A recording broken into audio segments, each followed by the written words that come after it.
जय हिंद दोस्तों, स्वागत है आप सभी का आपके अपने परिवार द लॉजिकल साइंस में।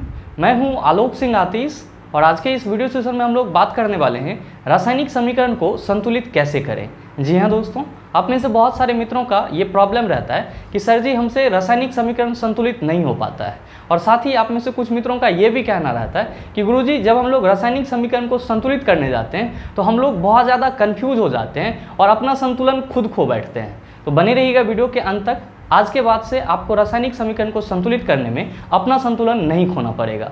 तो आइए बिना अपने समय को गंवाए हुए शुरू करते हैं आज के इस सेशन की और देखते हैं एग्जाम रेलेवेंट क्या कुछ सीख पाते हैं। रासायनिक समीकरण को संतुलित करना सीखने से पहले हम लोग ये डिस्कस कर लेते हैं कि रासायनिक समीकरण क्या होता है और इसके कितने प्रकार होते हैं, ताकि आगे का जो कंसेप्ट है वो आपको आसानी से समझ में आए।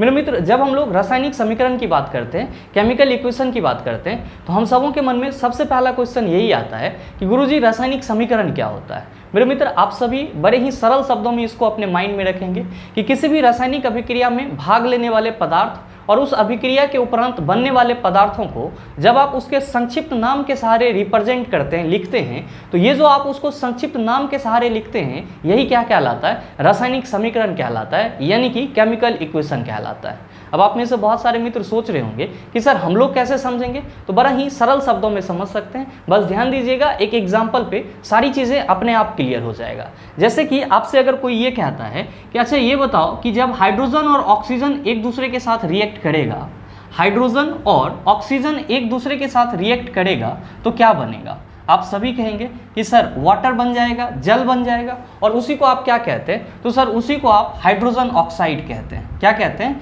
हाइड्रोजन ऑक्साइड कहते हैं।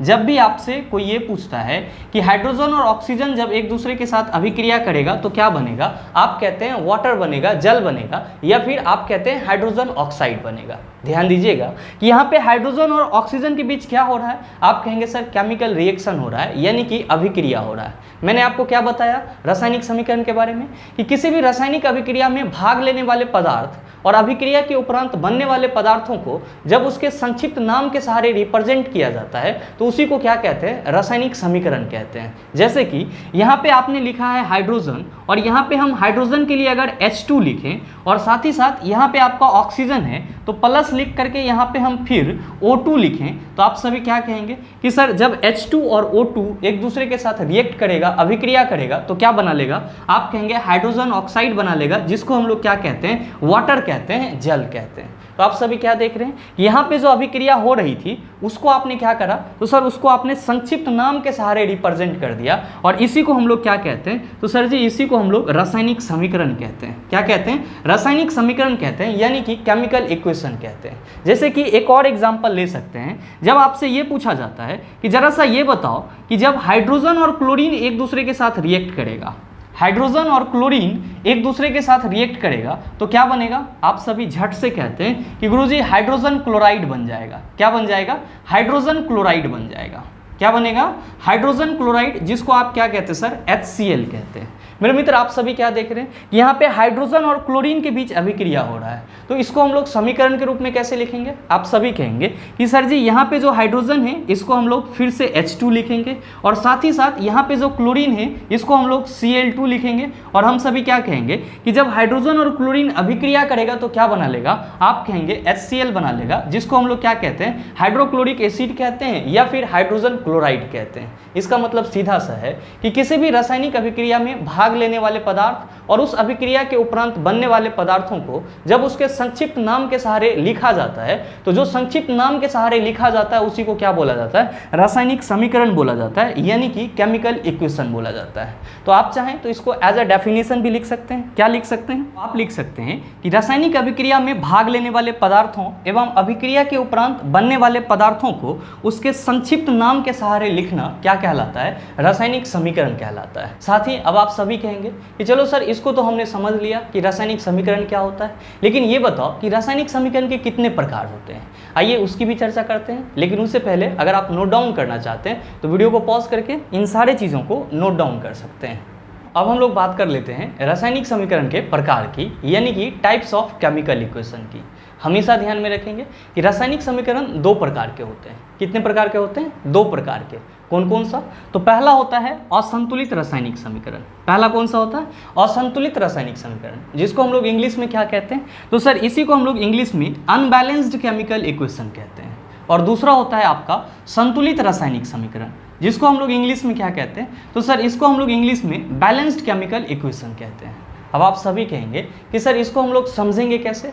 तो बड़ा ही सरल शब्दों में याद रखना है कि किसी भी रासायनिक समीकरण में अगर अभिकारक और प्रतिफल दोनों ओर के परमाणु की संख्या समान नहीं है तो वो आपका कौन सा समीकरण है? आप सभी कहेंगे असंतुलित रासायनिक समीकरण है। और हमेशा ध्यान में रखेंगे कि किसी भी समीकरण में अगर अभिकारक और प्रतिफल दोनों ओर परमाणुओं की संख्या समान होती है तब वो आपका कौन सा समीकरण होगा? आप सभी कहेंगे तब वो संतुलित रासायनिक समीकरण हो जाएगा। और अगर आपको ये बात ना याद रहे तो मैंने यहाँ पे स्टार मार्क दे करके लिख भी दिया है कि असंतुलित रासायनिक समीकरण जहाँ भी होगा वहाँ पे क्या होगा? तो सर अभिकारक का जो कुल परमाणु की संख्या होगी वो प्रतिफल के कुल परमाणु की संख्या के बराबर नहीं होगी। जबकि अगर कहीं पे संतुलित रासायनिक समीकरण होगा तो उसमें क्या होगा? तो अभिकारक के जो कुल परमाणु की संख्या होगी वो किसके बराबर होगा? प्रतिफल के कुल परमाणु की संख्या के बराबर होगा। अब आप में से बहुत सारे मित्र सोच रहे होंगे कि सर ये अभिकारक और प्रतिफल क्या है? तो आपको थोड़ा भी इसमें झिझक नहीं रखना है और हमेशा ध्यान में रखना है किसी भी रासायनिक अभिक्रिया में जो पदार्थ भाग लेता है वो क्या कहलाता है? अभिकारक कहलाता है। और अभिक्रिया के उपरांत जो पदार्थ बनता है वो क्या कहलाता है? प्रतिफल कहलाता है। ध्यान में रखेंगे कि अभिकारक को हम लोग इंग्लिश में क्या कहते हैं? तो सर इसको हम लोग इंग्लिश में रिएक्टेंट कहते हैं। क्या कहते हैं? रिएक्टेंट कहते हैं। और प्रतिफल को हम लोग इंग्लिश में क्या कहते हैं? प्रोडक्ट कहते हैं। क्या कहते हैं? प्रोडक्ट कहते हैं। अब आप कहेंगे सर अभी भी नहीं समझ में आ रहा है, कोई दिक्कत नहीं है। जैसे कि ध्यान दीजिएगा, अभी जस्ट आप सभी ने देखा था कि H2 और O2 जब एक दूसरे के साथ अभिक्रिया कर रहा था तो क्या बना ले रहा था? आप सभी कहेंगे सर ये H2O बना ले रहा था। तो ध्यान दीजिएगा यहाँ पे अभिक्रिया में भाग कौन ले रहा है? तो सर हाइड्रोजन और ऑक्सीजन ले रहा है। तो हाइड्रोजन और ऑक्सीजन क्या हो जाएगा? आप कहेंगे रिएक्टेंट हो जाएगा। क्या हो जाएगा? रिएक्टेंट हो जाएगा, यानी कि अभिकारक हो जाएगा। साथ ही यहाँ पे अभिक्रिया के उपरांत क्या बन रहा है? आप कहेंगे H2O बन रहा है। इसका मतलब ये हुआ कि H2O हमारा क्या हो जाएगा? तो सर ये प्रोडक्ट हो जाएगा, यानी कि प्रतिफल हो जाएगा। अब आप कहेंगे कि चलो सर इसको भी हमने समझ लिया, लेकिन ये बताओ कि हम कैसे काउंट करेंगे कि किसी भी रासायनिक समीकरण में अभिकारक और प्रतिफल दोनों ओर परमाणु की संख्या क्या है? मेरे मित्र आसानी से काउंट कर सकते हैं। जैसे कि आप सभी कहते हैं कि गुरुजी अगर हाइड्रोजन और क्लोरीन यानी कि H2 और Cl2 जब एक दूसरे के साथ अभिक्रिया करता है तो क्या बना लेता है? HCl बना लेता है, यानी कि हाइड्रोक्लोरिक एसिड बना लेता है। आप सभी क्या देख रहे हैं कि यहाँ पे हाइड्रोजन और क्लोरीन क्या है? तो सर अभिकारक है, रिएक्टेंट है। जबकि HCl क्या है? तो आप कहेंगे सर ये प्रोडक्ट है, यानी कि प्रतिफल है। ध्यान दीजिएगा कि यहाँ पे अभिकारक के साइड में हाइड्रोजन के कितने परमाणु हैं? आप कहेंगे यहाँ पे H2 लिखा हुआ है, तो जाहिर सी बात है यहाँ पे हाइड्रोजन के 2 परमाणु हैं। तो लीजिए यहाँ पे हम लोग हाइड्रोजन के अणु के नीचे 2 लिख दिए। क्यों? क्योंकि यहाँ पे ये बता रहा है कि इसमें कितने परमाणु हैं? 2 परमाणु हैं। क्लोरीन का जो अणु यहाँ पे आपको दिख रहा है इसमें कितने परमाणु हैं? आप कहेंगे सर यहाँ भी Cl2 लिखा हुआ है, यानी कि यहाँ भी क्लोरीन के 2 परमाणु हैं। तो लीजिए यहाँ पे हमने क्लोरीन के 2 परमाणु को इंडिकेट कर दिया। आपको क्या करना है? जितने भी अभिकारक के साइड आपका अणु होगा या फिर कोई और परमाणु होगा उसको जोड़ लेना है। आप कहेंगे सर 2 और 2 कितना हो जाएगा? 4 हो जाएगा, यानी कि अभिकारक के साइड टोटल परमाणु की संख्या कितनी है? आप कहेंगे सर 4 है।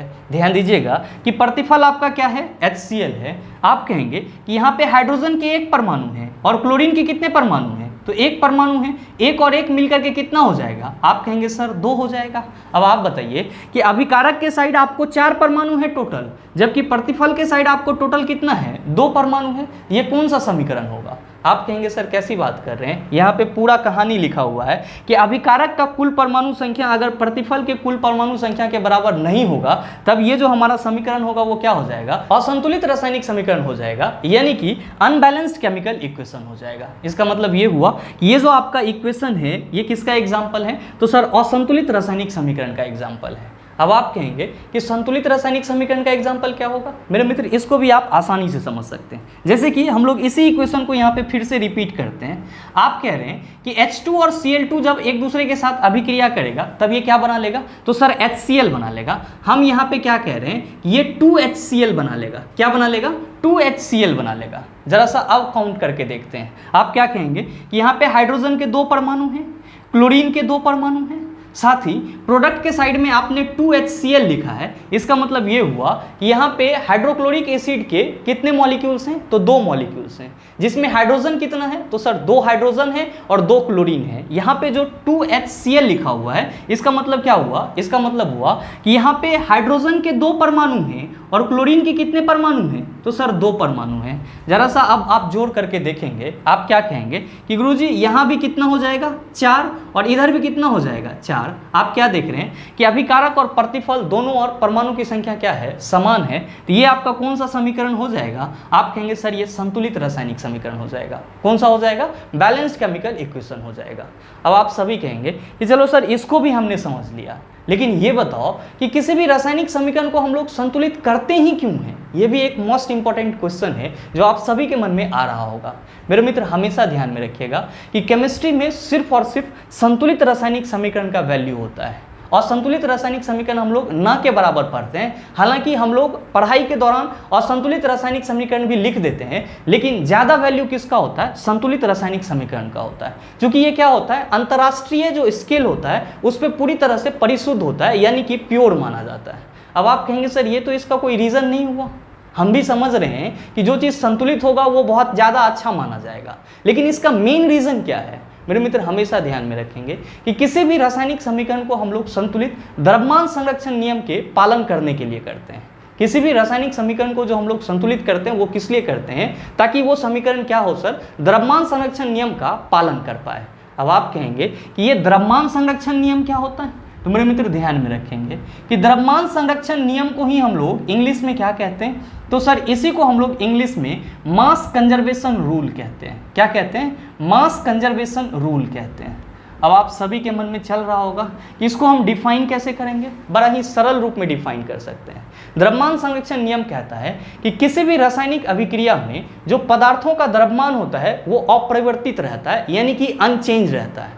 इसका मतलब ये हुआ कि किसी भी रासायनिक अभिक्रिया में आप जितना अभिकारक डालेंगे उतना ही आपका प्रतिफल बनेगा, यानी कि अभिकारक के द्रव्यमान और प्रतिफल के द्रव्यमान में कोई परिवर्तन नहीं होगा। अब आप कहेंगे सर हम कैसे समझेंगे कि अभिकारक के द्रव्यमान और प्रतिफल के द्रव्यमान में कोई परिवर्तन नहीं होगा। आसानी से समझ सकते हैं, जैसे कि आप कह रहे हैं कि यहाँ पे H2 और Cl2 दोनों मिल करके क्या बना ले रहा है, 2HCl बना ले रहा है, और ये किसका एग्जाम्पल है, तो आप कह रहे हैं सर ये संतुलित रासायनिक समीकरण का एग्जाम्पल है। ध्यान दीजिएगा यहाँ पे हाइड्रोजन के कितने परमाणु हैं, 2 परमाणु हैं, और हाइड्रोजन के एक परमाणु का द्रव्यमान कितना होता है, आप कहते हैं 1 होता है। यहाँ पे 2 है तो कितना हो जाएगा, आप कहेंगे सर हाइड्रोजन का जो द्रव्यमान हो जाएगा वो हो जाएगा 2। साथ ही यहाँ पे क्लोरीन के कितने परमाणु हैं, आप कहेंगे सर 2 परमाणु हैं। क्लोरीन के एक परमाणु का द्रव्यमान कितना होता है, 35.5 होता है, गुना 2 कीजिएगा तो कितना हो जाएगा, 71 हो जाएगा। यानी कि हम लोग यहाँ पे अगर अभिकारक के कुल द्रव्यमान की बात करें तो क्या कह सकते हैं, सभी कह सकते हैं कि सर 2 जो है वो हाइड्रोजन अणु का द्रव्यमान हो जाएगा और क्लोरीन अणु का द्रव्यमान कितना हो जाएगा, तो 71। जब दोनों को जोड़ेंगे तो ये कितना हो जाएगा, आप कहेंगे सर ये जो है ये 73 ग्राम हो जाएगा। यानी कि आप अभिकारक कितना डाल रहे हैं, 73 ग्राम डाल रहे हैं। साथ ही आपका यहाँ पे कितना प्रतिफल बन रहा है, तो सर 2HCl हमारा प्रतिफल बन रहा है। ध्यान दीजिएगा यहाँ पे भी हाइड्रोजन के कितने परमाणु हैं, 2, क्लोरीन के कितने परमाणु हैं, 2 हैं। ध्यान देंगे कि यहाँ पे हाइड्रोजन का परमाणु द्रव्यमान कितना होगा, 2 हो जाएगा। क्लोरीन के 2 परमाणु हैं तो यहाँ पे भी द्रव्यमान कितना होगा, तो सर 71 ही होगा। जरा सा आप ये बताइए कि 2 और 71 कितना होता है, आप कहेंगे सर 73। आप क्या देख रहे हैं कि 73 ग्राम आपने अभिकारक डाला और आपका प्रतिफल कितना बना, तो सर 73 ग्राम ही बना। कितना बना सर, 73 ग्राम ही बना। इसका मतलब ये हुआ कि किसी भी रासायनिक समीकरण को जो हम लोग संतुलित करते हैं वो सिर्फ और सिर्फ किस लिए करते हैं, तो द्रव्यमान संरक्षण के नियम का पालन करने के लिए करते हैं। और ये नियम क्या कहता है, ये नियम कहता है कि किसी भी रासायनिक अभिक्रिया में जितना हम प्रतिकारक डालेंगे, अभिकारक डालेंगे, उतना ही हमारा क्या होगा, प्रतिफल बनेगा। आप सभी के मन में चल रहा होगा कि गुरुजी ये नियम दिया किसने था, तो मेरे मित्र हमेशा ध्यान में रखेंगे कि जिसको आप आधुनिक रसायन का जनक बोलते हैं उसी के द्वारा ये नियम दिया गया था। अच्छा ये कौन से साइंटिस्ट हैं, सभी ध्यान में रखेंगे कि एनाटोनी लैवोजियर है। कौन है सर, एनाटोनी लैवोजियर। जी हाँ, इसी को क्या बोला जाता है, तो सर इसी को आधुनिक रसायन का जनक बोला जाता है। और इन्होंने ही कौन सा नियम दिया था, तो द्रव्यमान संरक्षण नियम दिया था, मास कंजर्वेशन रूल दिया था। ये क्वेश्चन भी आपके लिए इंपॉर्टेंट है और कई दफा आपके एग्जाम में पूछा गया है, तो आप इसका भी ख्याल रखेंगे। अब आप सभी कहेंगे कि चलो सर हमने इन सारे चीज़ों को समझ लिया, लेकिन ये बताओ कि हम लोग किसी भी समीकरण को संतुलित कैसे करेंगे, क्योंकि हमारा टॉपिक भी क्या है सर, रासायनिक समीकरण को संतुलित कैसे करना है। आइए उसकी भी चर्चा करते हैं, लेकिन उससे पहले अगर आप नोट डाउन करना चाहते हैं तो वीडियो को पॉज करके इन सारे चीज़ों को नोट डाउन कर सकते हैं।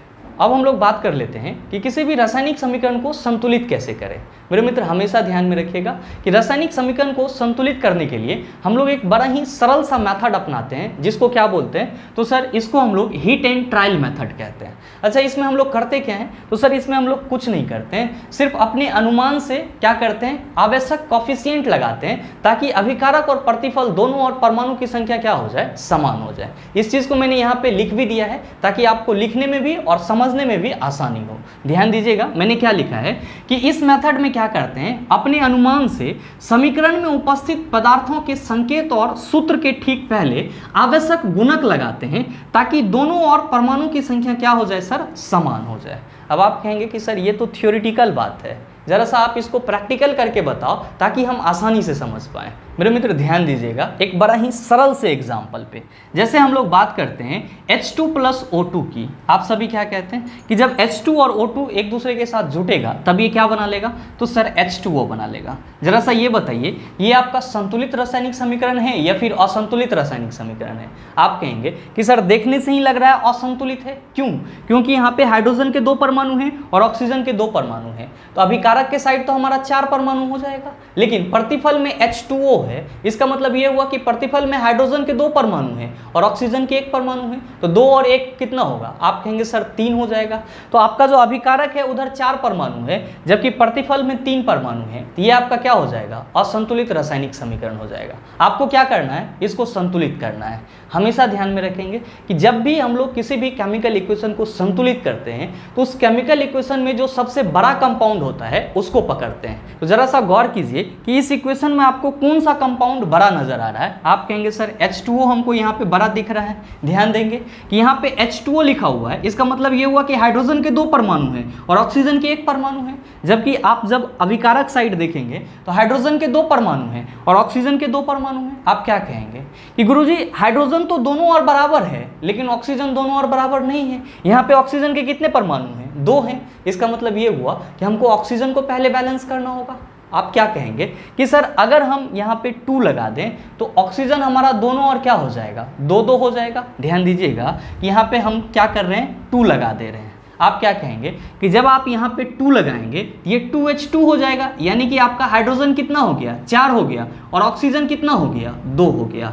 आप कहेंगे सर ऑक्सीजन तो बराबर हो गया लेकिन हाइड्रोजन हमारा बराबर नहीं हुआ। क्यों? क्योंकि इधर हाइड्रोजन हमारा क्या है, 2 है, और इधर हाइड्रोजन कितना हो जा रहा है, 4 हो जा रहा है। आप कहेंगे कि सर अगर इधर भी 2 लगा दिया जाए तो ये कितना हो जाएगा, 2H2, यानी कि हम कह सकते हैं यहाँ पे हाइड्रोजन कितना हो जाएगा, 4 हो जाएगा। ऑक्सीजन कितना है सर, 2 है। जरा सा ध्यान दीजिएगा कि इधर आपका हाइड्रोजन 4 ऑक्सीजन 2, इधर भी हाइड्रोजन 4 ऑक्सीजन 2। अब आपका ये समीकरण क्या हो गया, आप कहेंगे सर अब ये संतुलित हो गया। क्या हो गया सर, संतुलित हो गया। तो हीट एंड ट्रायल मेथड से जो हम लोग किसी भी इक्वेशन को संतुलित करते हैं वो कुछ इसी तरीके से करते हैं। आप कहेंगे सर एक एग्जाम्पल में हम नहीं समझ पाए, आपको परेशान होने की जरूरत नहीं है, बहुत सारा एग्जाम्पल है और आपको आसानी से आज सीख करके जाना है, घबराना नहीं है, बस बने रहिएगा अंत तक, सारी चीजें आपके माइंड में आसानी से चला जाएगा। ध्यान देते हैं हम लोग एक और एग्जाम्पल पे, जैसे कि अभी जस्ट हम लोगों ने बात करा H2 प्लस Cl2 की, H2 प्लस Cl2 की। आप क्या कहेंगे कि सर जब ये रिएक्ट करेगा तो क्या बना लेगा, तो सर HCl बना लेगा, यानी कि हाइड्रोक्लोरिक एसिड बना लेगा। आप क्या कहेंगे कि सर इस इक्वेशन में हमको सबसे बड़ा कंपाउंड कौन सा नजर आ रहा है, तो सर HCl नजर आ रहा है।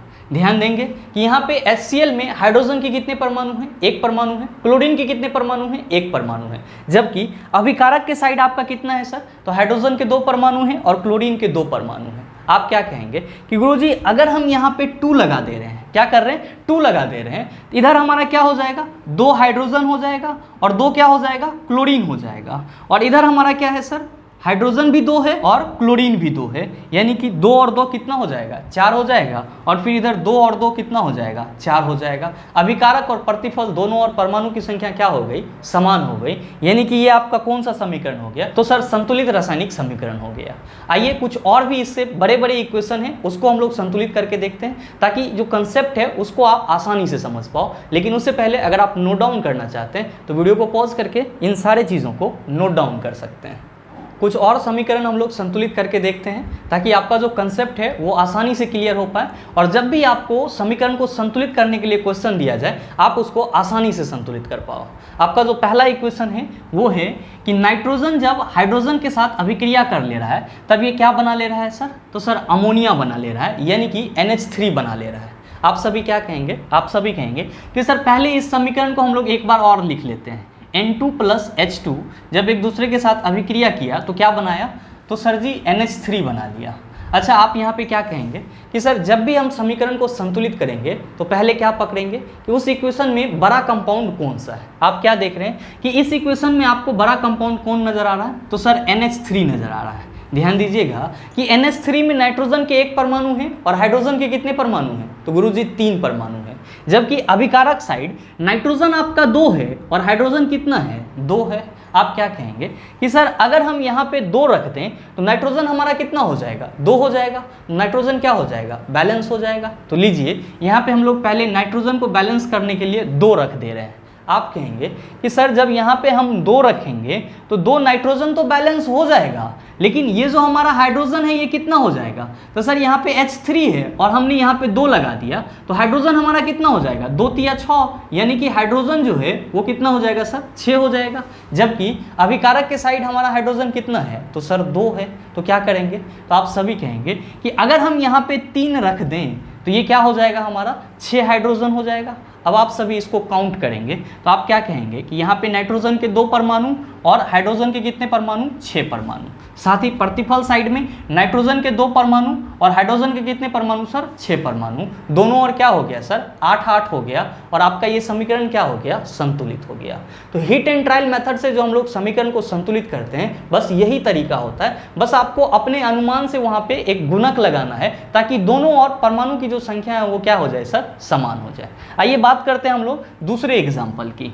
दूसरा इक्वेशन क्या है कि जब Mg यानी कि मैग्नीशियम HCl के साथ रिएक्ट कर ले रहा है तब ये क्या बना ले रहा है सर, तो मैग्नीशियम क्लोराइड, और क्या बनाता है सर, हाइड्रोजन गैस रिलीज करता है। आप क्या कहेंगे, आप कहेंगे कि सर पहले इस इक्वेशन को हम लोग एक बार और लिख लेते हैं। Mg + HCl जब एक दूसरे के साथ रिएक्ट कर ले रहा है तो क्या बना ले रहा है, MgCl2 + H2 बना ले रहा है। आप सभी क्या देख रहे हैं, आप सभी देख रहे हैं कि आपके इस इक्वेशन में बड़ा कंपाउंड कौन सा है, तो आप कहेंगे सर MgCl2 हमको बड़ा नजर आ रहा है। ध्यान देंगे कि पूरे इक्वेशन को जब आप एक सरसरी निगाह से देखेंगे तो आप कहेंगे कि गुरुजी अभिकारक साइड मैग्नीशियम कितना है, 1 है, और प्रतिफल साइड भी मैग्नीशियम कितना है, 1 है। जबकि यहाँ पे HCl लिखा हुआ है तो अभिकारक के साइड में हाइड्रोजन 1 है, जबकि आपका जो प्रोडक्ट है उसमें हाइड्रोजन कितना है, 2 है। साथ ही ध्यान देंगे कि यहाँ पे जो क्लोरीन है वो कितना है, 1 है, जबकि यहाँ पे प्रतिफल के साइड में क्लोरीन कितना है आपका, 2 है। आप सभी क्या कहेंगे कि सर अगर हम लोग बड़ा कंपाउंड को पकड़ के भी देखते हैं तो सबसे पहले हमको क्या बैलेंस करना होगा, तो सर क्लोरीन को बैलेंस करना होगा। क्यों, क्योंकि इधर क्लोरीन 2 है जबकि इधर क्लोरीन हमारा कितना है, 1 ही है। तो आप सभी क्या कहेंगे कि सर इधर 2 क्लोरीन करने के लिए हम लोग यहाँ पे क्या रख देते हैं, 2 रख देते हैं। अब आप क्या कहेंगे कि जैसे ही सर आपने यहाँ पे 2 रखा तो ये कितना हो गया, 2 हाइड्रोजन हो गया और 2 क्लोरीन हो गया, और इधर आपका हाइड्रोजन कितना है, तो आप कहेंगे सर 2 ही हैं, यानी कि ये जो आपका इक्वेशन था वो क्या हो गया सर, बैलेंस हो गया।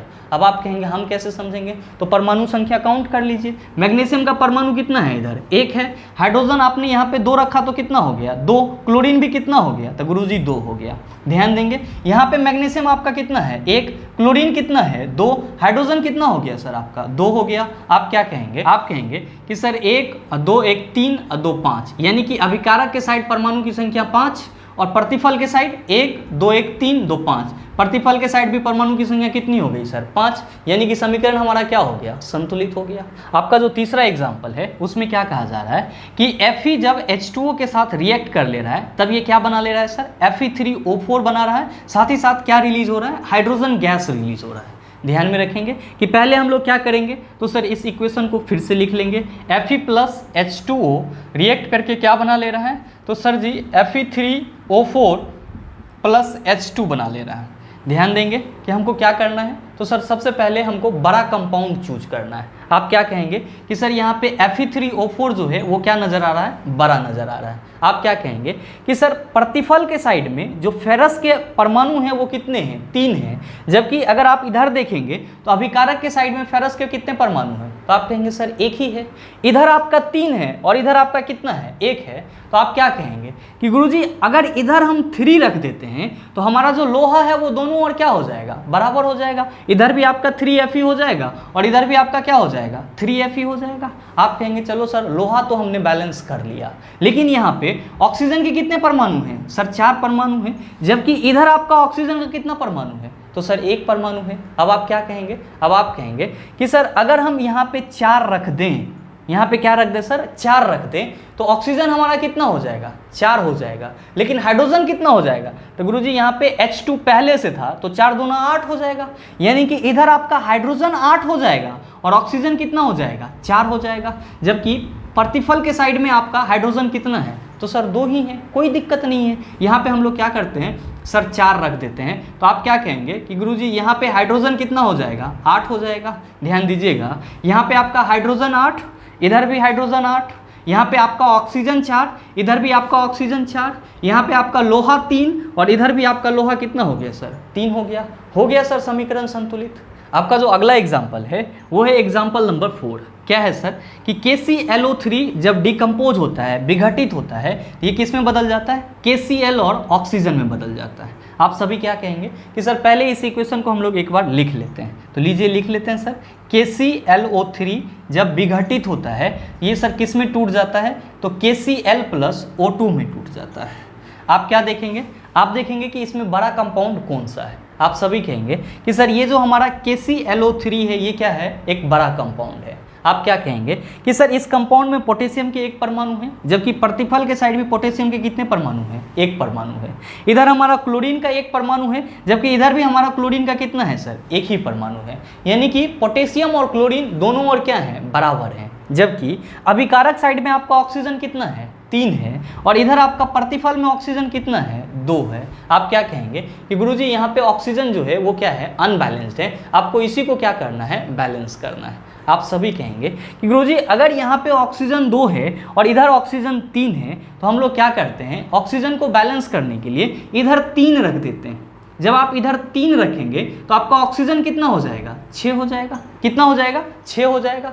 आप कहेंगे सर 6 हो जाएगा, तब तो ये और गड़बड़ हो जाएगा। क्यों, क्योंकि इधर ऑक्सीजन हमारा कितना है, 3 ही है। मेरे मित्र और आसान हो जाएगा। आप क्या कहेंगे कि जब इधर 3 रखने से ऑक्सीजन हमारा 6 हो गया, तो क्या हम इधर 2 रख सकते हैं। जैसे ही हम इधर 2 रखेंगे तो ऑक्सीजन हमारा कितना हो जाएगा। आप कहेंगे सर ऑक्सीजन 6 हो जाएगा, तो आप क्या कहिएगा कि ऑक्सीजन तो दोनों ओर बराबर हो गया, लेकिन जैसे ही हमने इधर 2 रखा तो इधर हमारा पोटेशियम 2 हो गया, क्लोरीन कितना हो गया, 2 हो गया। कोई दिक्कत नहीं है। इधर हम लोग क्या करते हैं, पोटेशियम और क्लोरीन को बराबर करने के लिए यहाँ पे 2 रख देते हैं। अब आप देखिए, आप क्या कहेंगे कि सर दोनों और परमाणु की संख्या बराबर हो गई। कैसे, तो यहाँ पे आपका पोटेशियम कितना हो गया, 2, क्लोरीन कितना हो गया, 2, ऑक्सीजन कितना हो गया सर, 6 हो गया। इधर आपका पोटेशियम कितना, 2, क्लोरीन कितना, 2, और ऑक्सीजन आपका कितना है, 6। जब आप परमाणु की संख्या काउंट करेंगे तो कहेंगे 2 और 2 4, और 4 और 6 कितना हो जाएगा, 10। और इधर फिर 2 और 2 4, और 4 और 6 कितना हो जाएगा, 10। यानी कि दोनों और परमाणु की संख्या समान हो गई और ये आपका समीकरण क्या हो गया, संतुलित हो गया। आइए कुछ और भी एग्जाम्पल हैं इस तरह के, उसको भी डिस्कस कर लेते हैं। लेकिन उससे पहले अगर आप नोट डाउन करना चाहते हैं तो वीडियो को पॉज करके इन सारे चीज़ों को नोट डाउन कर सकते हैं। आपका जो अगला इक्वेशन है वो है इक्वेशन नंबर 5। क्या लिखा हुआ है कि जब मैग्नीशियम H2O के साथ रिएक्ट करता है तो क्या बना लेता है, तो सर MgOH2 बनाता है, और साथ ही साथ क्या रिलीज होता है, तो सर हाइड्रोजन गैस रिलीज होता है। अब आप कहेंगे कि सर इसको कैसे संतुलित करेंगे, तो मेरे मित्र यहाँ पे आपको इक्वेशन देख करके परेशान नहीं होना है। इसको भी आपने जैसे पिछले इक्वेशन को संतुलित करा है उसी तरह से कर सकते हैं। पहले क्या करेंगे, तो सर पहले इस इक्वेशन को हम लोग एक बार और लिख लेंगे।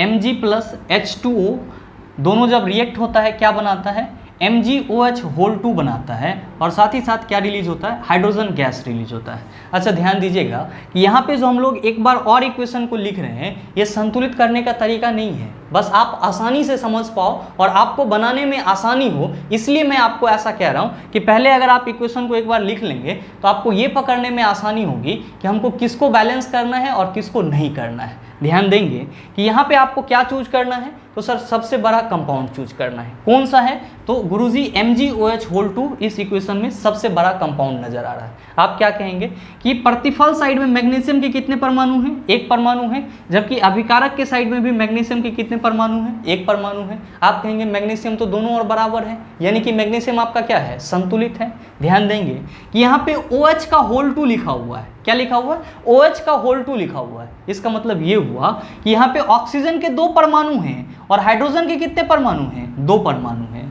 ध्यान देंगे कि यहाँ पे जो आपका H2O लिखा हुआ है, इसमें हाइड्रोजन के कितने परमाणु हैं, 2 परमाणु, और ऑक्सीजन के कितने परमाणु हैं, 1 परमाणु है। आप कहेंगे कि गुरुजी इधर हाइड्रोजन के और अलग से भी 2 परमाणु हैं जो कि H2 के रूप में लिखा हुआ है। आप सभी क्या देख रहे हैं, आप सभी देख रहे हैं कि सर हाइड्रोजन जो है और जो ऑक्सीजन है वो दोनों और बराबर नहीं है। काहे नहीं बराबर है, तो आप देख रहे हैं कि यहाँ पे ऑक्सीजन के 2 परमाणु हैं और हाइड्रोजन के 2 परमाणु हैं, और फिर यहाँ पे भी हाइड्रोजन के 2 परमाणु हैं। तो 2 परमाणु इसका और 2 परमाणु इसका, दोनों मिलकर के हाइड्रोजन का टोटल परमाणु कितना हो गया, 4 हो गया।